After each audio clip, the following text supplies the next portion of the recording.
Welcome back to Sporting with Smitty. I am your host, Smitty. If this isn't rock bottom, I'm honestly terrified to see what happens next. New England gets embarrassed at home 34 to nothing to not only drop to 1-4 on the season, but 0-3 at Gillette Stadium. A team that witnessed their head coach have his worst loss in his coaching career of 29 or 30 seasons. Follows it up with his second worst loss in his coaching career in 29 or 30 seasons. Honestly, the utter, the true, man, I really don't even know what to say. Just how horrible this offense is. I mean, the title card says it. What is offense? I don't even know what offense is anymore. I really don't. I mean, it was bad under Patricia. This is worse. This is as worse as it's ever been in my lifetime. I'm 27, so I don't know.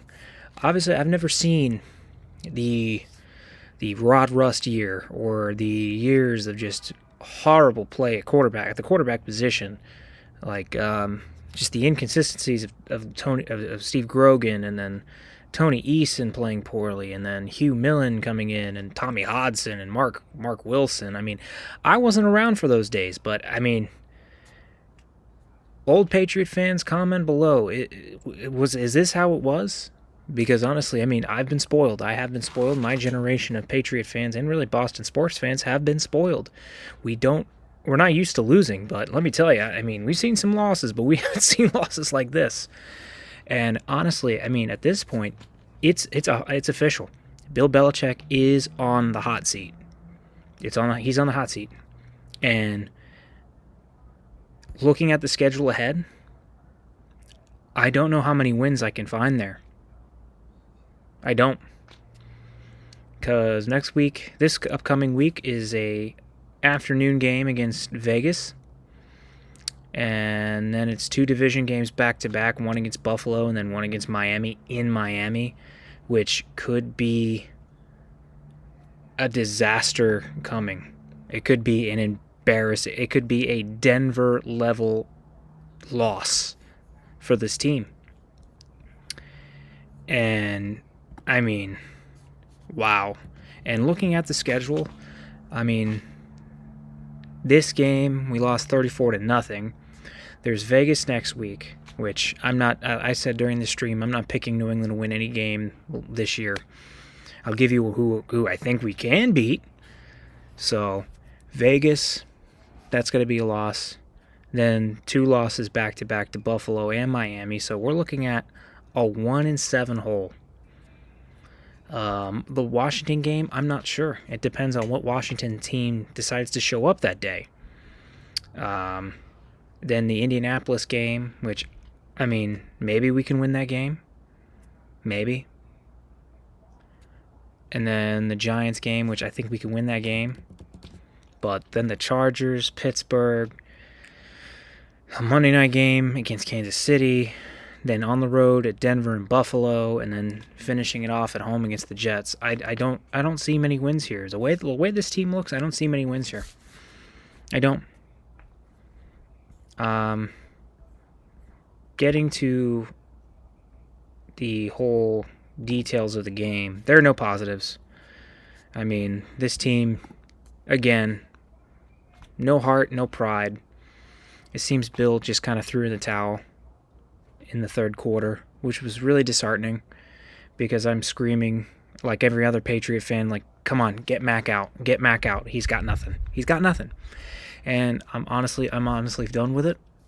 I've defended him long enough, but I mean, come on, the interception, the first one, he had 2 seconds to throw. Still his fault, but 2 seconds to throw, you just got to take the sack at that moment. And then the other interception where Ty Montgomery decides to play Butterfingers with the ball. But, I mean, the countless missed throws from Mac Jones, open guys, overthrowing guys, it was honestly just a disgrace. I mean, I never thought I'd say this, but Zach Wilson looks better than Mac Jones right now. And then Zappy coming in and doing absolutely nothing, showing nothing. Absolutely nothing. He showed nothing. For those who think he's the savior, he's not. He's a backup, and that's all he'll ever be. But, I mean, looking at the stats of the team in this game from just the offense is just terrible. I mean, I have no other way to put it. And if you want to look at a play that just shows you where the Patriots are at, the fake tush push play where Mac tosses it behind Stevenson, and obviously he fumbles it, and then it's recovered by New Orleans, and after that there was no point. But 1 for 14 on third down, 0 for 2 on fourth down, 8 total first downs in the game, and 3 of them were from penalties.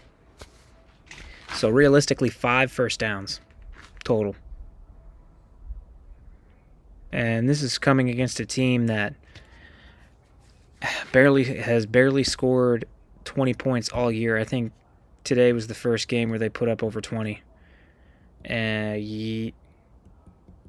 More than 20. So the most points they scored before today was 20 against Carolina, and they barely won that game. So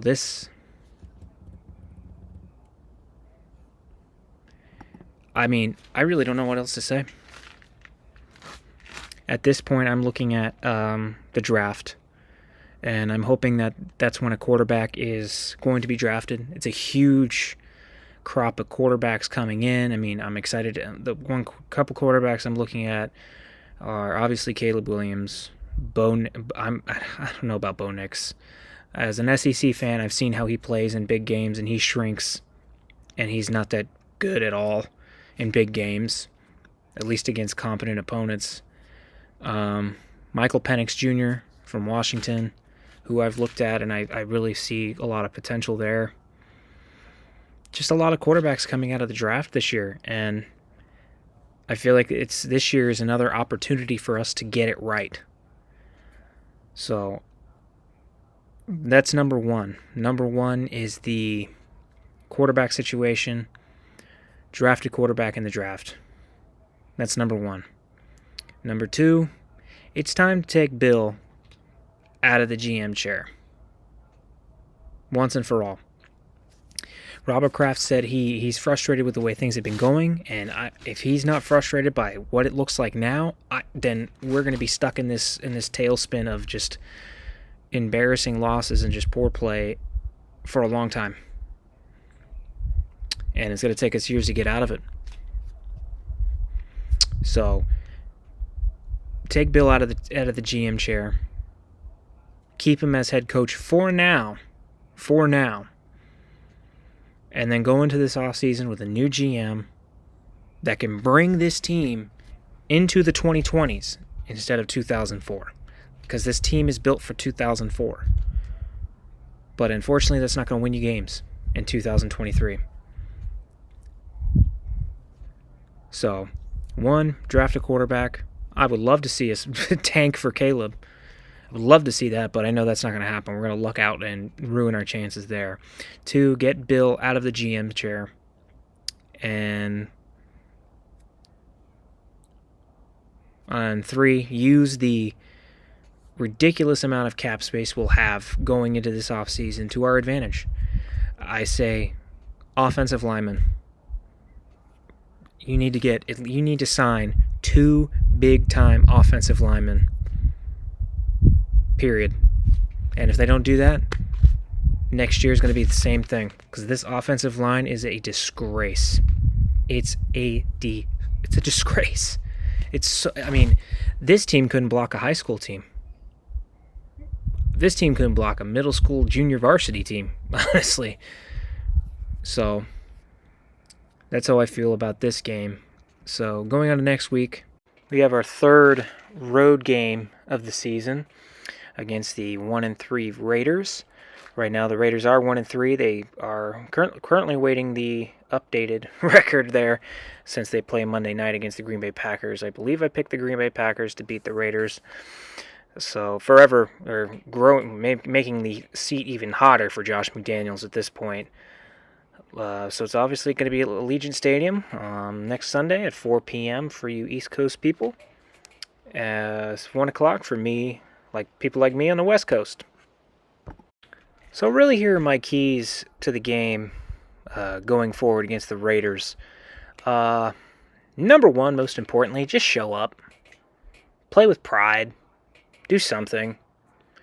Show me that you guys are actually trying to win games. Or at least play with some pride in yourselves. Damn. Going to number two, I'd say hopefully I can see them doubling Devontae Adams, maybe with J.C. Jackson.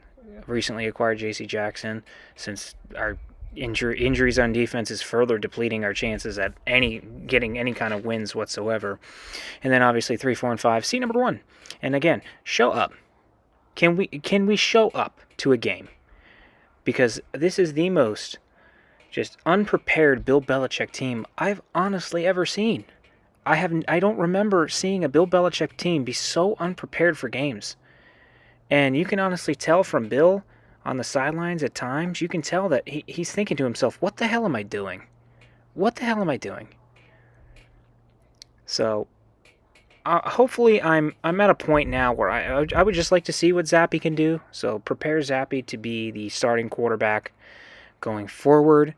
Another guy I would love to see get some reps at the quarterback position is Malik Cunningham. Maybe he can provide some kind of spark. He did against Houston in the preseason game and that loss.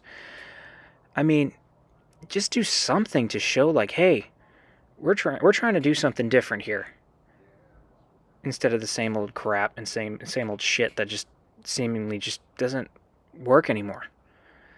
So I will be streaming that game. Hopefully it won't be another embarrassing loss. I mean, if, like I said earlier, if this isn't rock bottom, I really don't know what else can happen to make it even worse here. So I appreciate you guys for watching. Again, don't forget to like, comment, and subscribe to the channel. If you're new, my name's Smitty. I love Boston sports. I love the Florida Gators and SEC football. Once again, I have some excellent video ideas coming forward, including many ideas for college football and baseball. Basketball season is now upon us. I will be doing some post-game reactions to the Celtics whenever I can. Obviously, due to other responsibilities, I won't be able to stream every game, and you can see my live reaction, but I will be able to stream certain games, key games throughout the season. So again, thank you guys for joining in. See y'all next week.